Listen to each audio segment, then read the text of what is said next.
0 picture your tomato patch on day 19 without rain. The watering schedule isn't yours anymore. It's whatever the city decided this summer, twice a week, early morning only.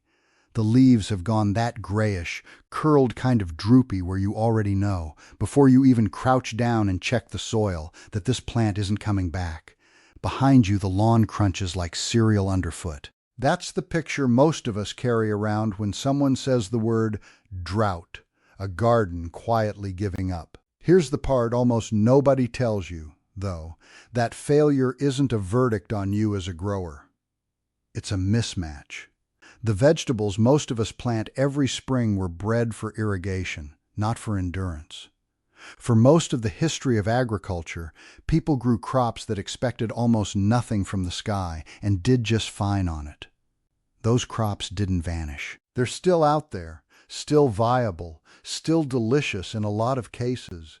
We just stopped meeting them because the last 100 years of industrial farming quietly walked away from anything that couldn't be irrigated on a schedule and shipped across a continent on a truck. Today we're going through 12 of them. Old crops, tough crops, mostly forgotten crops, every one of them built, not adapted, built for dry weather. For each one, we'll cover what it actually is, how you grow it, why it holds up when everything around it gives out, and where in the world it comes from, so you can tell which ones are worth trying in your own backyard, and which ones belong to a climate you'll probably never garden in. Stick around to the end, because there's one old soil trick that multiplies the effectiveness of literally everything on this list, and it's simpler than you'd think. The 3 tricks behind every plant on this list. Before we get into the individual crops, it's worth understanding the mechanics, because you're going to see the same handful of adaptations show up again and again in different combinations. Once you know what to look for, you'll start recognizing drought tolerance in plants you've never even heard of.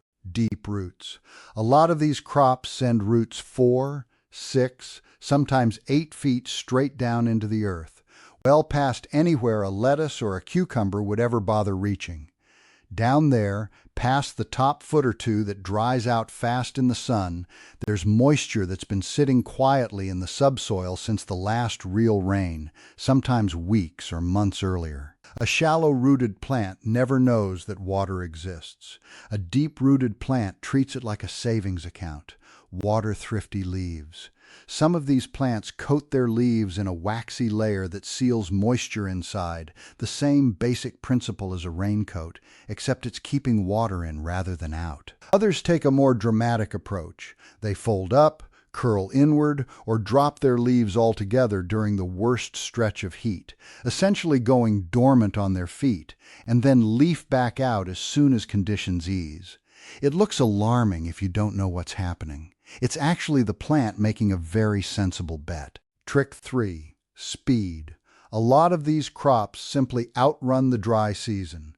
Seed to harvest in 8 or 10 weeks, sometimes less, done and finished before a drought has had time to do any real damage.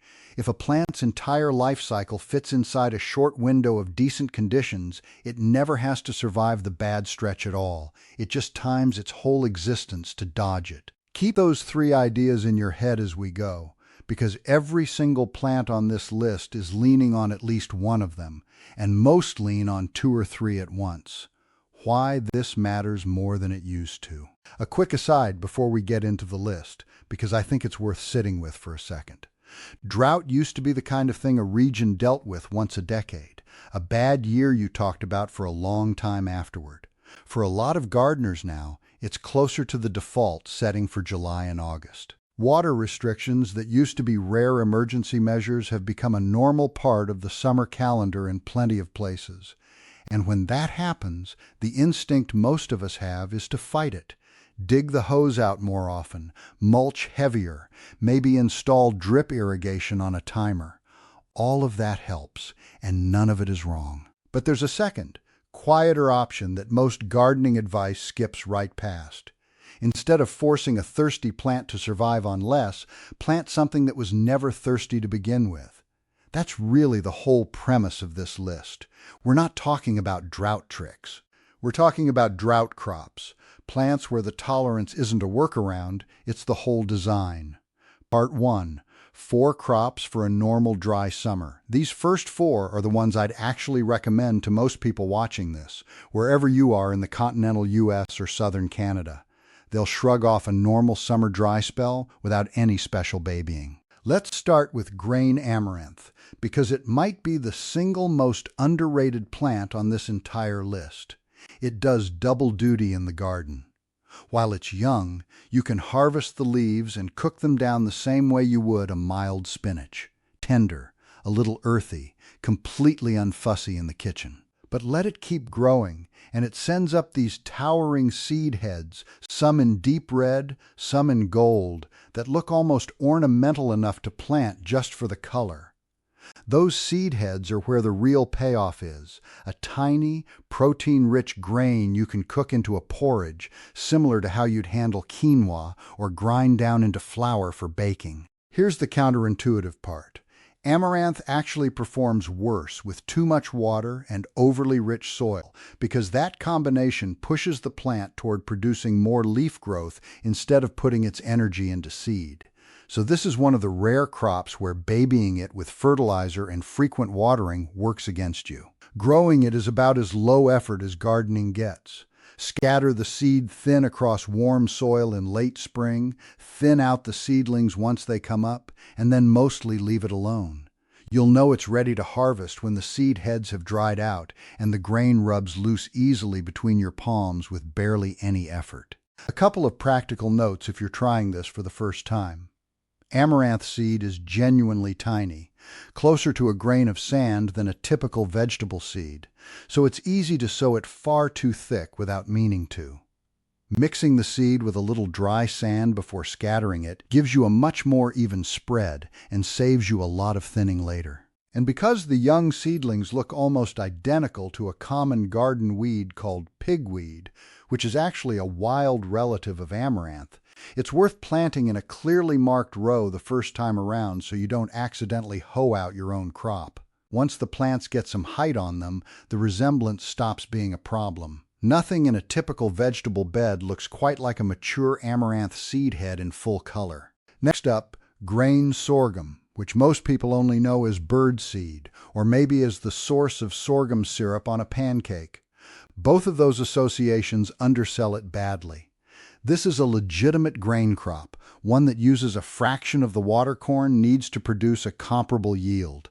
And if you've ever watched corn wilt hard in a heat wave, that comparison matters. The leaves carry that same protective waxy coating we talked about earlier, and the root system digs deep enough to keep finding moisture long after the topsoil has dried to dust. You plant it more or less the way you'd plant corn. Similar spacing, similar depth. And then you just watch it outlast its neighbor. In a stretch of weather that leaves nearby corn gasping and curling, sorghum will still be standing there green, like it didn't get the memo that there's a drought happening. If you've only ever seen sorghum growing along a roadside as a wild-looking grass, the cultivated grain varieties will probably surprise you.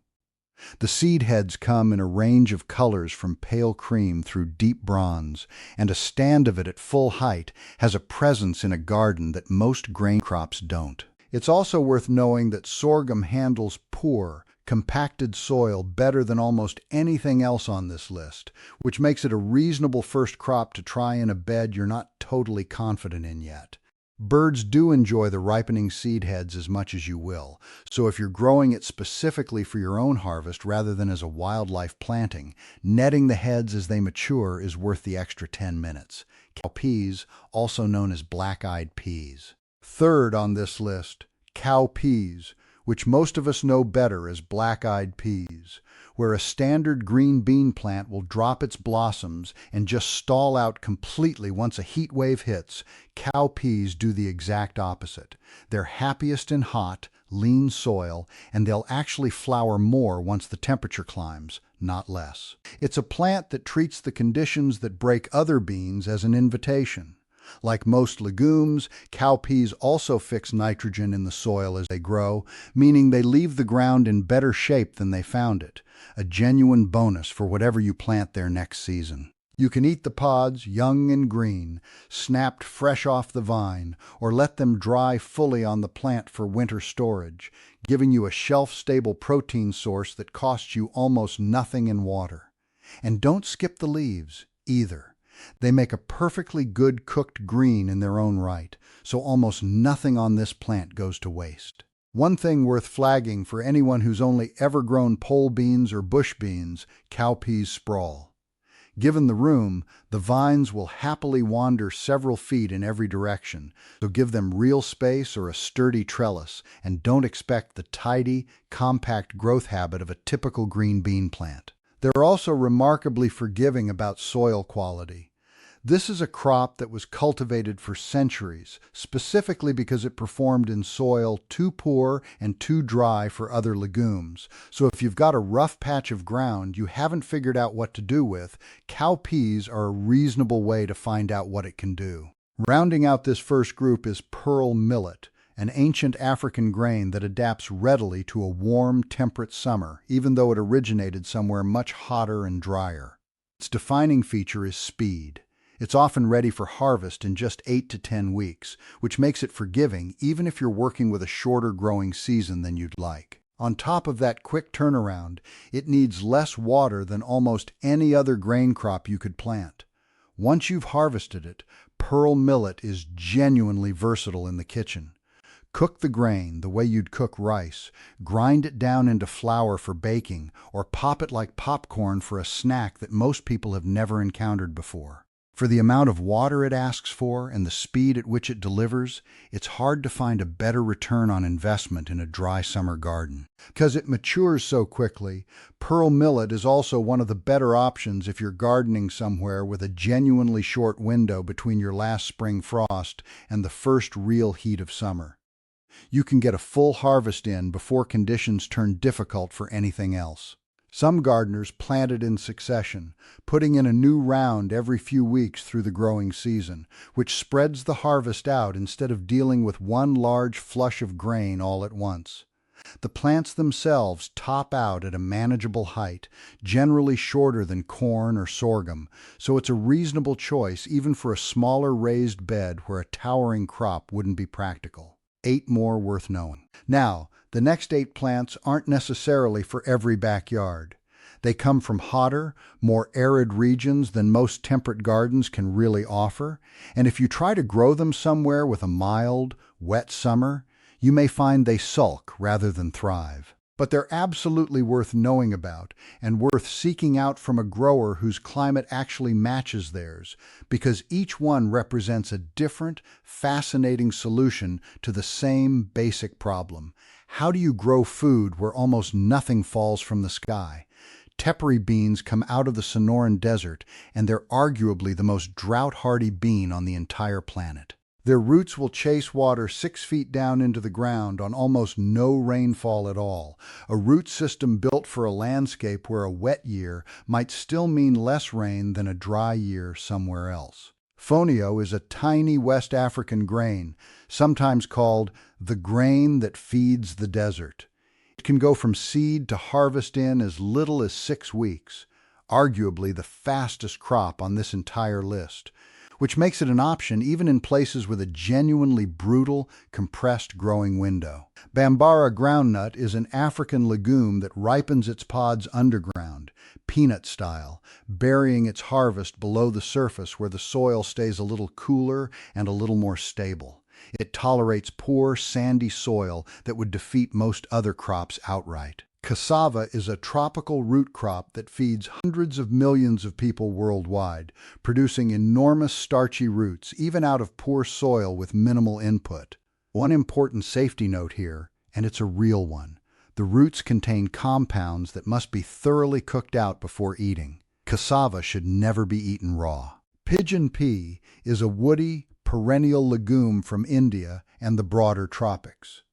Once it's established, it just keeps producing, year after year, on the strength of a deep root system and real, proven drought tolerance.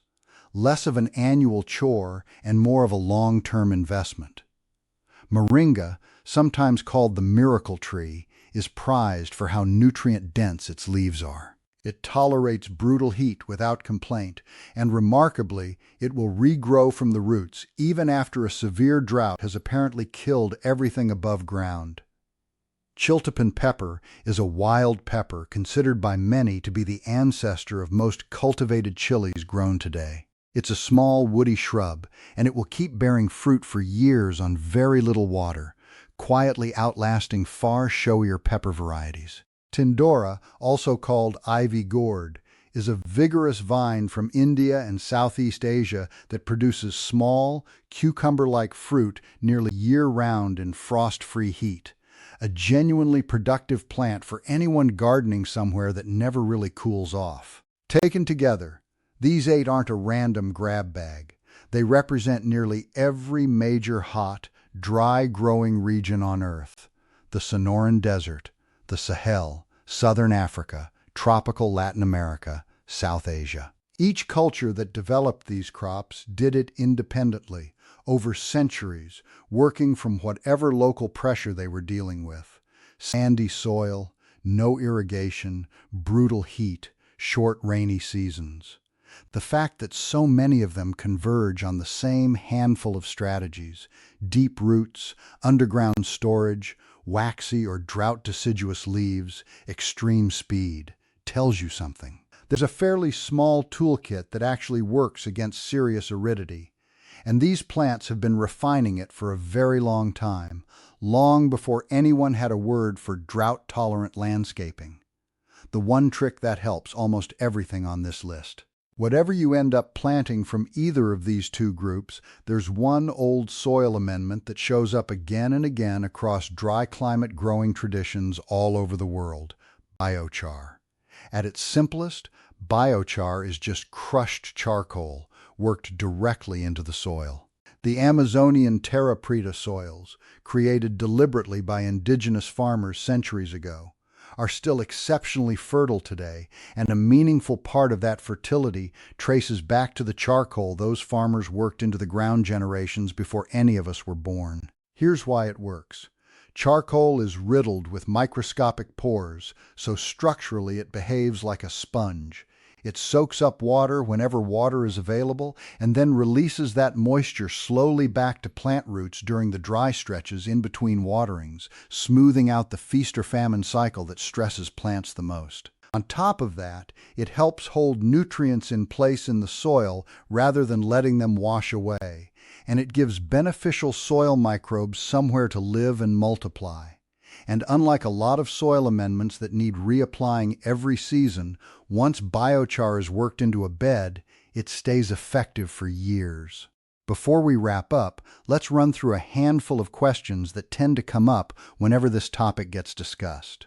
Do these crops taste as good as what I'm already growing? Different, more than better, or worse?